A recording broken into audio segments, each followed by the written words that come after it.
Jasmine Crockett didn't go to The View to make headlines, but by the time she walked out, she had ignited the internet. IT started mid-morning. On a Wednesday, subject line, The View, guest appearance inquiry. She read the email twice before saying a word at her aide. Shonda Kinley, sharp-eyed and always 3 moves ahead, leaned over her shoulder and sighed. Well, you knew this day was coming, she muttered, already pulling up the show's recent guest list. Crockett, Congresswoman from Texas's 30th District, didn't rattle easily. She'd stared down State House hecklers, combative anchors, and condescending colleagues. But The View? That was different and different stakes. Different room, different rules. They want to talk about the protests, Jasmine said, tapping the screen. Protests, voter suppression, probably that mess with Senator Glenn, and the hair comment, Shonda replied without looking up. That comment, the thinly veiled swipe at her appearance, had been lobbed at her during a Texas House hearing. She'd shut it down fast. Calm. Clear. Viral, and now, it was coming full circle. I'll go, she said. You sure?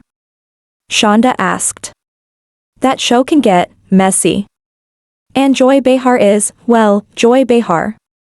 I'm not letting anyone twist my words, Jasmine said flatly.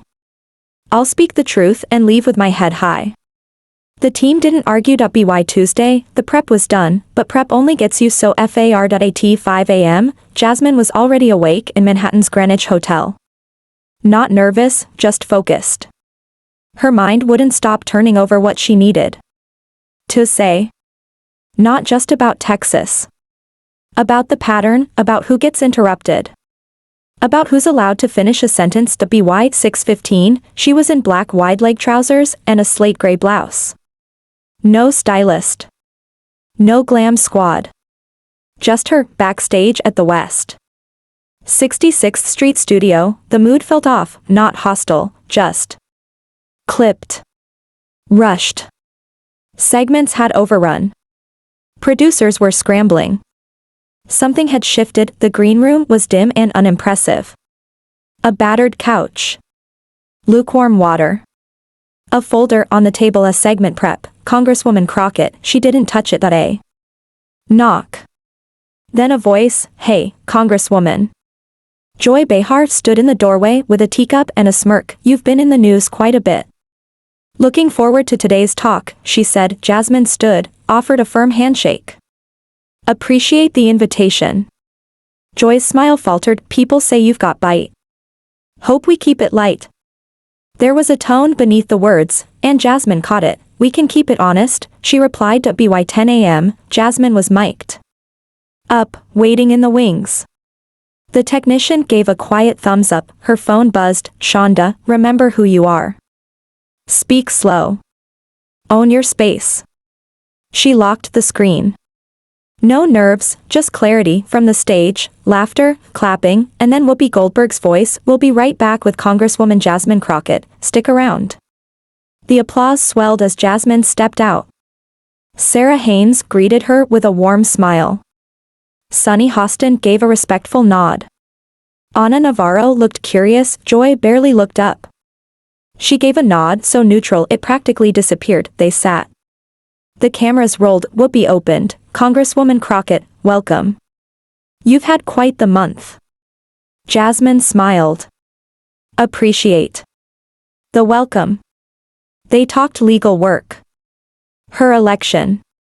Jasmine was clear, measured, calm. Then Sunny opened the next door. Let's talk about Texas. Voter suppression. Protests. What's really happening? Jasmine didn't hesitate. It's layered. It's exhausting. But it's real. People are waiting hours just to vote. And when we speak up, we're called divisive. Her tone never wavered. That's when Joy cut in. Well, some people might say that constantly emphasizing race creates more division. Don't you worry you're feeding that? The air shifted. Jasmine turned slightly. Can I finish my point before we go there? A few claps. A few murmurs. Joy raised an eyebrow. I'm just asking. You've said strong things about America, about whiteness. Doesn't that divide people? Jasmine exhaled slowly. Joy. I'm not dividing anyone. I'm describing a reality, one I live. Sarah jumped in, trying to cool the room. Let's talk solutions. What's your vision for voting equity? But Joy wasn't done. Is it really about equity, or is it just politics? That was the third interruption. Jasmine sat taller. Eyes steady. It's not political to want basic access to a constitutional right, she said. The table went quiet, then Jasmine stood. Calm. Composed. Unapologetic. I came here to speak. Not to be dismissed. If you want a soundbite, you'll have to find someone else. She took off her mic, placed it gently on the table, and walked off, and by the time she reached the green room, her name was trending nationwide. That's not partisan. That's American. Ana Navarro shifted in her seat, caught between them, but stayed silent. The segment was still rolling, but the temperature had changed. You could see it in how the hosts adjusted their posture, in the silence between questions, in the way tension pooled at the edges of the table. Jasmine didn't flinch, but something had crystallized. It wasn't just the question, it was the pattern, being interrupted. Talked over. Framed as emotional. In a space she'd been invited into. She turned, not to Joy, but to Whoopi. This is exactly the issue. You bring a black woman on to speak about racial justice, then question if she's being too harsh. Her voice was calm. Precise. If you're not willing to listen, why invite me at all? Joy let out a short, sarcastic laugh. Oh, come on. Don't be so dramatic. We're just having a conversation. Jasmine didn't blink. You call it drama. I call it lived experience. She leaned forward slightly. And I refuse to shrink for someone else's comfort. Applause. Louder this time. A few audience members stood, but applause doesn't always mean alignment. Sometimes it's just thunder before the storm. If you only caught the first 3 minutes of the segment, it might have felt like any other political interview, a little banter, polite laughter. Even Joy smiled, barely, when Jasmine spoke about growing up in St. Louis and her mom's unwavering Sunday church rule, but something shifted at minute 4, not all at once, just enough to make the air heavier. So Jasmine, Whoopi began. You've been very vocal about the recent protests in Texas, especially after that controversial education bill. For those not following closely, what's really at stake? Jasmine leaned in. It's not just education. It's erasure, she said. This bill doesn't just ban content, it rewrites the story. It tells students of color their truths are too uncomfortable to be taught. She paused. Let the words breathe. When we protested, peacefully, we were met with riot gear. I was there. That wasn't abstract policy. That was tear gas in my throat. Ana Navarro blinked. Sarah looked down at her notes. Joy shifted again, then came the pivot. But, Joy said, isn't some of that just politics? Protest. Pushback. That's part of the process. Jasmine didn't rush to answer. She studied Joy with that steady, surgical calm. Opposition is expected, she said finally. What's not acceptable is weaponizing policy against identity. She didn't raise her voice. She didn't need to. When you start deciding who's allowed to speak, and then policing how they say it, that's not democracy. That's curation. A beat of silence. Then Joy gave a little huff. Okay. That's poetic. But it sounds like you're accusing folks of something more than debate. Jasmine's face didn't move. Sometimes, she said softly, the problem is more than debate. Sunny jumped in, trying to steer things back to safe ground, something about voter turnout. But the temperature never dropped. Joy wasn't done. I just wonder, she said, if always framing things around race is actually productive. Doesn't that risk pushing away people who might be on your side? Jasmine blinked once. Her tone stayed even. It's not race-based. It's reality-based, she said. You can't build unity by skipping the truth. Then she shifted her chair slightly, not facing Joy now, but angled towards Sunny and Sarah. Unity without honesty? That's just decoration. Pretty words.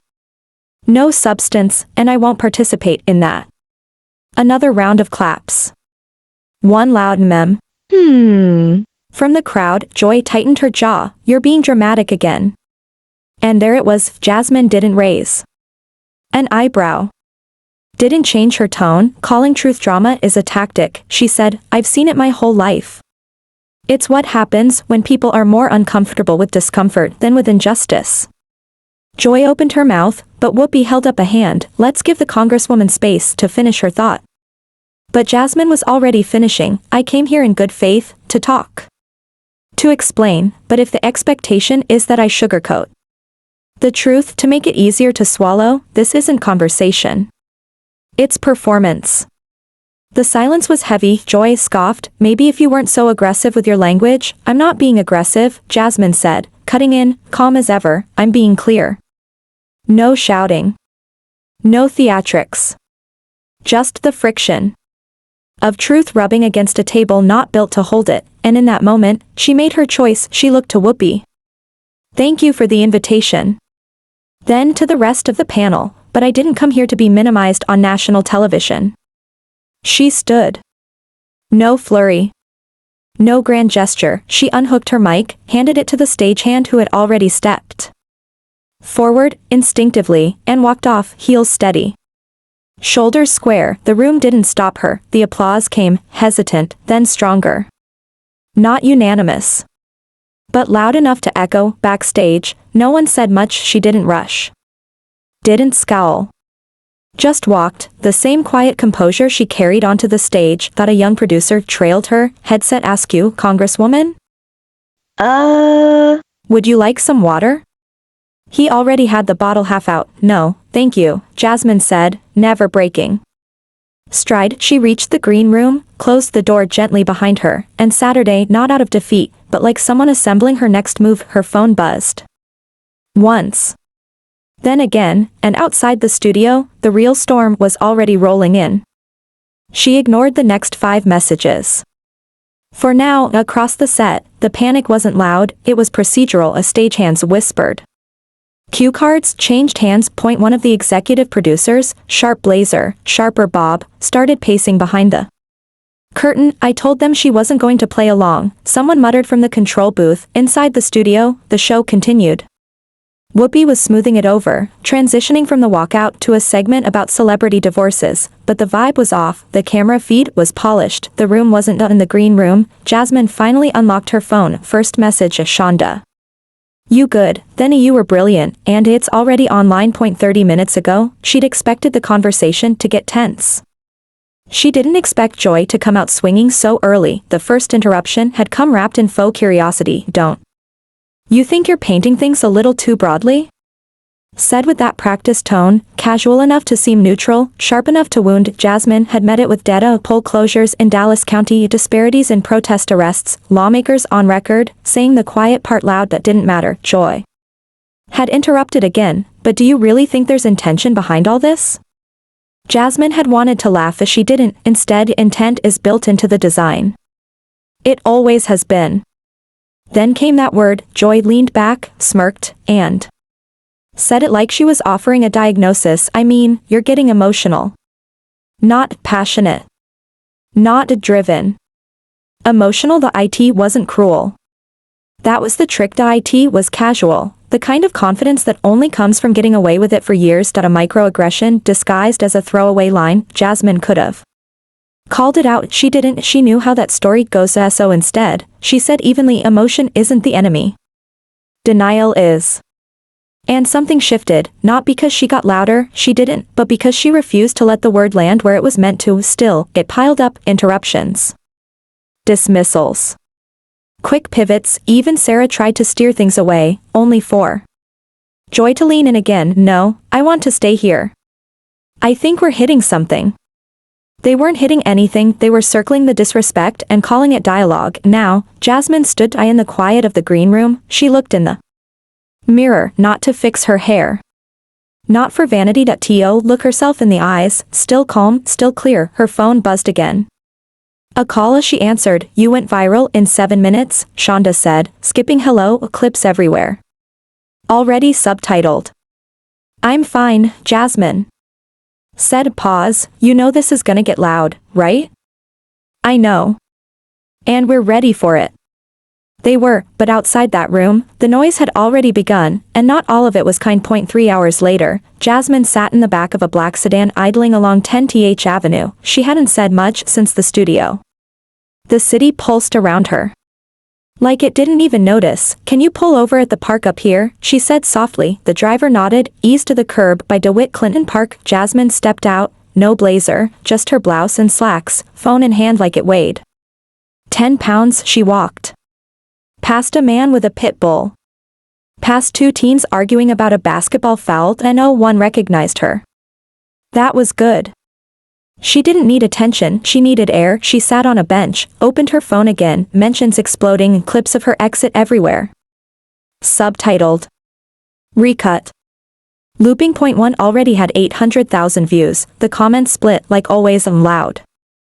Applause, louder pushback, but it was the in-between ones that stayed with her. I've never seen someone stay that calm under that kind of disrespect. She didn't walk out in anger. She walked out because it was pointless to keep talking. That wasn't a breakdown. That was strategy. Back at the studio, things weren't smooth. Joy, during the break, had turned to producers and said, "Oh, what? I didn't say anything wrong. She's just sensitive." Sunny Hostin, visibly uncomfortable, pushed back. "You kept interrupting her, Joy." "I interrupt everyone," Joy snapped. "Yeah, but this wasn't the same." There was no shouting. Just static tension. Anna Navarro avoided the dressing room and left through a side exit. Whoopi stayed seated, hands folded, lips tight. She'd seen this play out before. Too many times, and in the corner, a 25-year-old assistant producer named Julian had accidentally kept his iPad rolling. The cameras were off. The mics were not. That's when Joy muttered, "She just comes in swinging, then plays victim when it doesn't go her way." A 6-second sentence, and by midnight, it would be a headline of its own. Back on the bench, Jasmine's phone rang again. "Shonda, CNN wants you tonight." MSNBC 2. Jasmine didn't answer right away. She looked out at the park. The pit bull was chasing a stick now. The teenagers were laughing. The city hadn't paused, but she had, and in the stillness, she allowed herself one deep breath, not to recover. Ready, then she stood and picked up the phone. "Let's do it. Anderson's team just sent a request. They all want your side." Jasmine pinched the bridge of her nose. "I don't want to go on defense." "You wouldn't be," Shonda said. "People are behind you. Even folks who usually stay quiet. On stuff like this." A pause. "It's bigger now." Jasmine didn't respond. Shonda lowered her voice. "It's already bigger than you. But how you respond, that'll shape how people talk about it for years." The weight of that landed hard. And quiet. Jasmine knew it was true. She stood, slowly. Walked back toward the curb. The car was still waiting. When she got in, she didn't ask for the hotel. "Take me to the 125th Street Library," she said. The driver blinked in the rear view. "You sure?" "Yeah, I need to be around real people." She didn't hold a press conference, but didn't fire up a live stream. She sat in the back reading room, quiet, unnoticed, at first, near an older woman tutoring a 7th grader on fractions. Near a man in work boots flipping through job listings. Eventually, someone noticed. A young woman, maybe 20, approached. "Hesitant, are you?" "Jasmine Crockett?" "I am," Jasmine said gently. "I just wanted to say, you didn't do anything wrong. That lady was just mad you didn't back down." Jasmine smiled. Then said something she hadn't rehearsed. "Sometimes, people don't want a conversation. They want confirmation that you'll stay in your place." The young woman's eyes widened. She nodded slowly.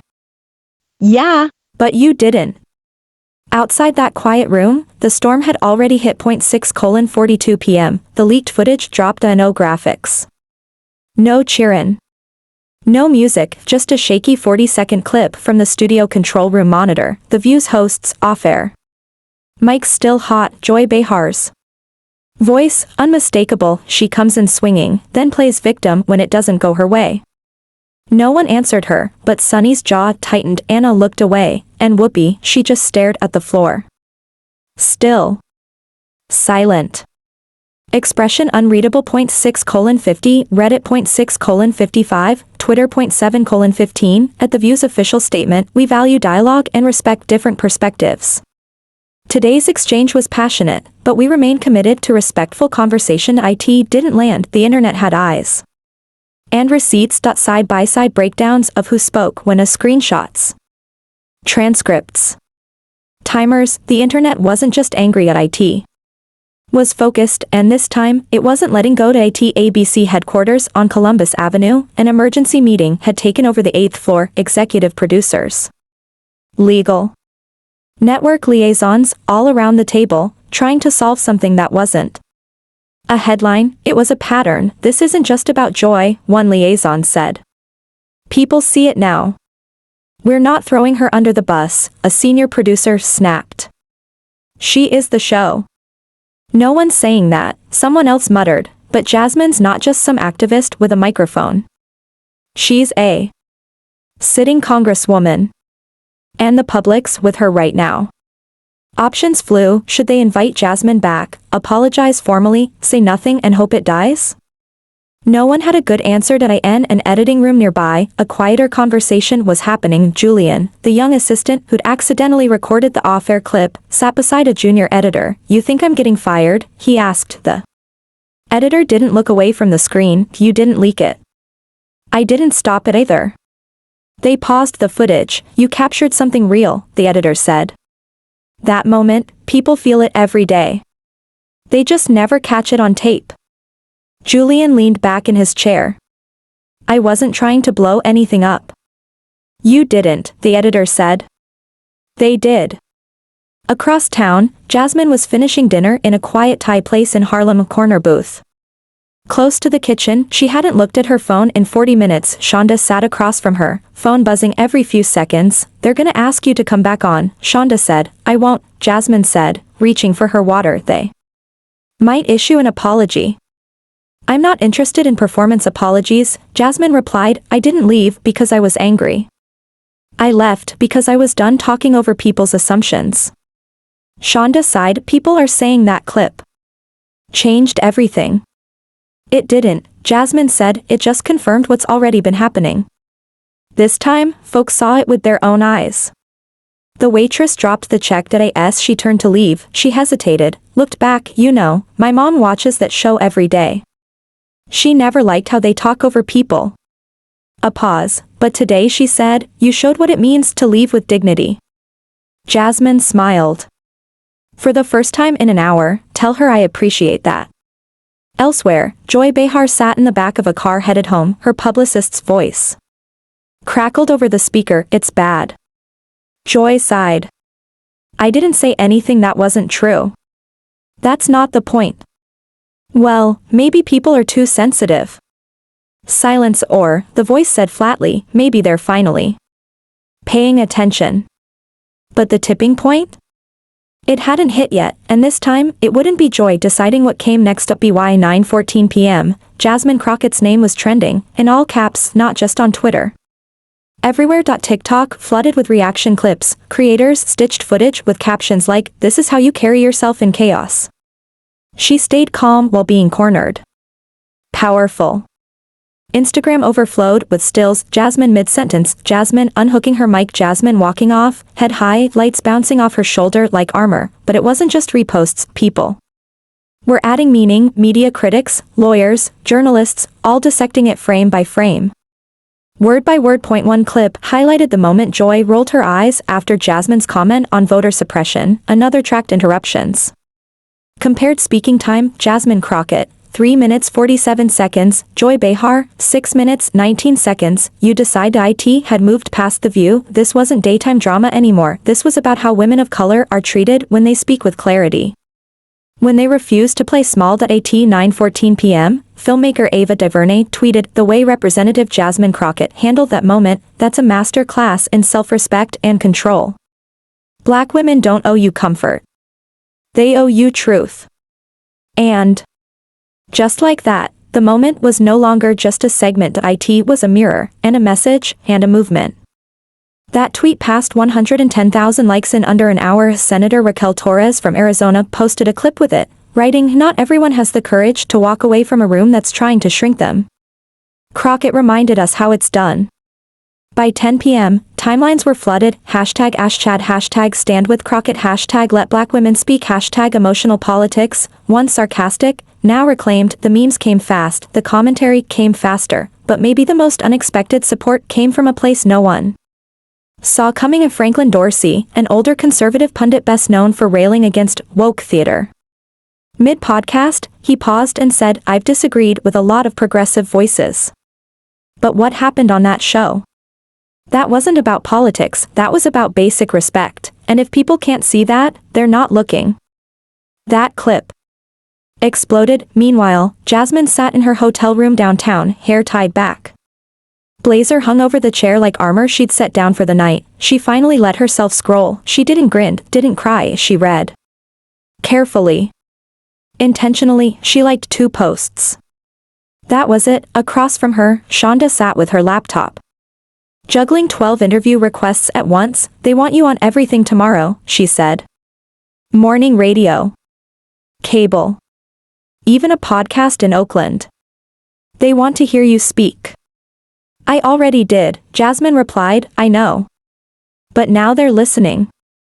A long silence. Jasmine exhaled, "I don't want this to become a spectacle." It was never about winning a viral moment. It's about how often this happens, when no one's watching.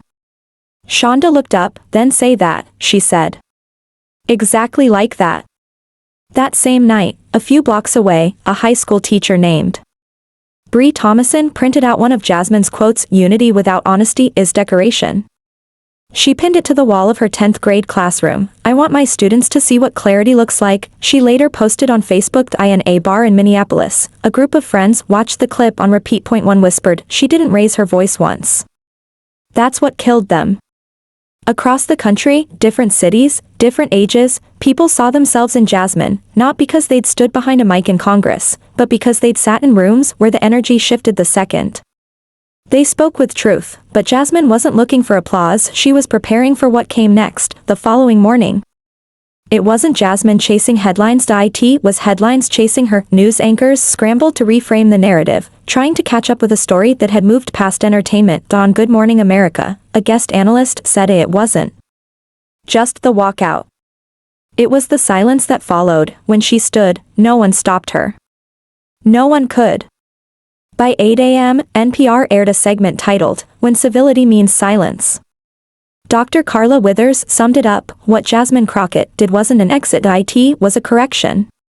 In Dallas, at Booker T. Washington High, a civics teacher played the clip during first period. Afterward, a student said, "They always tell us, be calm, be respectful." She did that. And they still called her emotional. So, what do they actually want? No one had an answer. In Phoenix, a mother and daughter talked over breakfast. The teen asked, why didn't anyone step in when Joy kept cutting her off? The mother sighed, "Oh, sometimes silence is permission." You learned that the hard way. At a black-owned bookstore in Baltimore, a local reading group scrapped their scheduled book discussion. One woman said, "I've been Jasmine in too many rooms. If you stay composed, you're called cold. If you speak up, you're too much." She didn't flinch either way. That's the lesson. The clip wasn't fading. It was growing teeth. By noon, Jasmine had taken 5 calls, all press requests. Shonda paced the suite, earbuds in, phone pressed to her cheek. They're all asking for a quote, a soundbite, something. One host even offered to create a softer space for you to speak your truth. That made Jasmine laugh. A softer space, she repeated. Tell them, the truth doesn't need soft landings. Shonda smiled.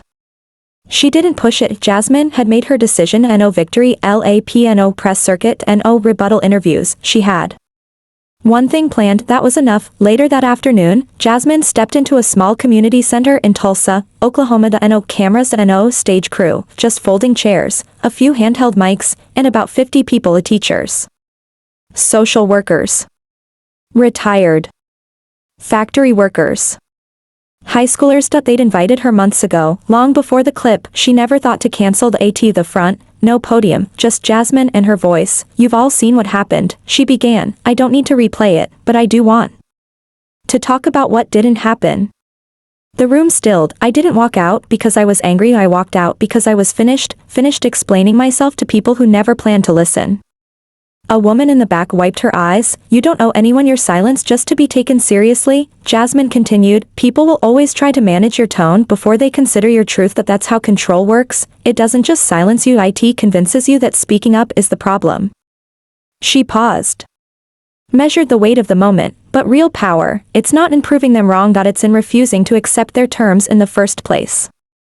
That line, recorded by someone in the third row, would eventually go viral, but in that room, it wasn't about the internet. It was about release, about being seen, not as a story, but as a mirror. Back in her hotel that evening, Jasmine checked her phone just once before bed. One message stood out. It was from a woman she barely remembered, someone she'd met years ago at a town hall in Missouri. The text read, "You didn't walk away. You walked toward your worth. Thank you." But Jasmine wasn't finished yet. She had one last thing to say, and this time, it would be on her own terms. 9:03 p.m. She hit a record. No team reviewed and no ring light, just her, sitting in a quiet corner of her hotel room. The overhead light cast a soft shadow. Her eyes were steady. She looked directly into the lens. Took a breath. "I wasn't planning to say anything tonight," she began, "but I've seen the messages. And I've seen the spin, so let me be clear." Another breath. "Not for drama. For clarity, I didn't walk off The View because I was offended. I walked off because I was tired." "I'm tired," Jasmine began, her voice steady, "tired of being invited to speak, only to be spoken over. Tired of being asked to bring my perspective, then told it's too intense, too emotional, too loud, even when I whisper." She didn't raise her voice, she didn't apologize. There's an expectation, especially for Black women, to keep our voices at a certain volume, our expressions within a narrow range, our reactions inside a frame labeled respectable. But respectability, that's just another form of control. She leaned in slightly. "I didn't raise my voice, I didn't storm out. I said, I came here for a real conversation, not to be minimized, and I meant it." The video was barely 2 minutes. It didn't need to be longer. She closed with this, "I will always show up where the truth is welcome, but I will not stay in rooms that ask me to leave parts of myself at the door. That's not leadership. That's performance." Then, with a faint smile, "And I didn't get into politics to perform." She tapped upload, set the phone down, and leaned into the headboard. No music. No filters. Just raw, quiet truth. Within minutes, the video spread like wildfire, not just reposted, quoted, studied, turned into essays, staff meeting openers, and classroom discussions. "I will not stay in rooms that ask me to leave parts of myself at the door." That line struck a chord. It showed up on social media banners, LinkedIn posts, even corporate internal memos. Professionals shared their stories of being interrupted, dismissed, diminished. Jasmine's words hadn't just pierced daytime television, they had opened something deeper, something that ran through office hallways, hospital corridors, classrooms, and pulpits. On CNN, a panelist said she didn't rant. She didn't retaliate, she told the truth and walked away. That takes more strength than most people understand. In a college dorm in Cincinnati, 2 poli-sci majors watched the video on repeat. One whispered, "That's the kind of leader I want to work for." In a living room in San Diego, a grandmother replayed the clip for her teenage granddaughter. "You don't have to get loud to be heard," she said, "just be clear. Just be true." And in a late-night diner in Jackson, Mississippi, 2 older men watched on a cracked tablet. "She didn't say much," one murmured, "but she said everything." Back in her hotel, Jasmine let herself rest. She didn't check the likes, didn't refresh the feed, didn't watch the pundits spin her meaning. She turned off the light, pulled up the covers, and allowed herself to sleep, not because the world had changed, but because she had said what she came to say, and sometimes, that's enough. The next morning, a new message arrived, not from a news outlet, not a talk show. A high school in Akron, Ohio, simple. Direct, "Would you come speak to our seniors about what it means to walk away with dignity?" But Jasmine wasn't just walking away anymore, she was walking toward something, toward clarity, toward resonance, toward something deeper than any soundstage could ever offer. 3 weeks later, Booker T. Washington Community Hall, Tulsa. No cameras, no teleprompters, just string lights, folding chairs, and a room full of real people, parents, teenagers, retired teachers, local organizers. They weren't there for spectacle, they were there because something in Jasmine's voice felt personal. She wasn't there to promote a bill, she wasn't launching a campaign, she was there because someone had sent an email that simply said, "Our students need to see what strength looks like when it's quiet." The woman introducing her was already tearing up. Congresswoman Crockett reminded us we don't have to stay where we're not respected. Walking out doesn't mean giving up. IT means knowing your worth today. She didn't walk into a studio, she walked into this room, with us. The applause wasn't loud. It was deep, of the kind you feel before you hear. Jasmine stepped forward in a cobalt blue blouse and flats and no script, just a note card in her pocket she never touched. "Let me start with this," she said. "You don't have to explain your humanity, not to anyone." The room held its breath. They invited me to a national stage, called it a conversation, but what they wanted was confirmation, that I'd behave, conform, smile while being dismissed. She paused. I didn't shout, I didn't snap, I stayed steady, and they still called it emotional. A murmur passed through the room, heads nodded, memories stirred. "The problem isn't that we speak with emotion," she said, "it's that they get uncomfortable when our emotion doesn't fit the story they want to tell." She let that hang, then added, "I'm not sorry I walked away, because I wasn't walking away from a platform, I was walking toward my own voice." In the second row, a young girl wiped her eyes. Afterward, Jasmine didn't rush off. She sat with students, listened to a grandmother talk about church meetings where her words were ignored, hugged a man who drove 3 hours just to say, "Thank you. You made me feel seen." Outside, someone had written in sidewalk chalk, "Unity without honesty is decoration." Later that night, Jasmine sat in a quiet diner on the edge of town, still wearing her name badge. She ate scrambled eggs and wheat toast. The waitress dropped off the check and hesitated. "I saw what you did on TV," she said. Jasmine looked up. "You didn't raise your voice, you just left, and you left proud. I hope my daughter grows up with that kind of strength." Jasmine didn't give a polished reply, she just said, "Thank you." And she meant it. Somewhere, people were still arguing about that day on The View, whose fault it was, what should have happened, but for many, it was never about that show anymore. It was about what the moment revealed, who gets interrupted, who gets protected, who's allowed to stay whole in public spaces, and what happens when someone decides, no more. Jasmine Crockett didn't enter politics to become a viral moment, but when the moment came, she met it, with clarity, with control, with conviction. She didn't just walk out of a studio, she stepped into a deeper kind of leadership, the kind that doesn't beg to be understood, the kind that doesn't shrink to fit. She earned her seat, hand. When that seat came with conditions, she stood, and that, more than any headline, hashtag, or soundbite, is what people will remember.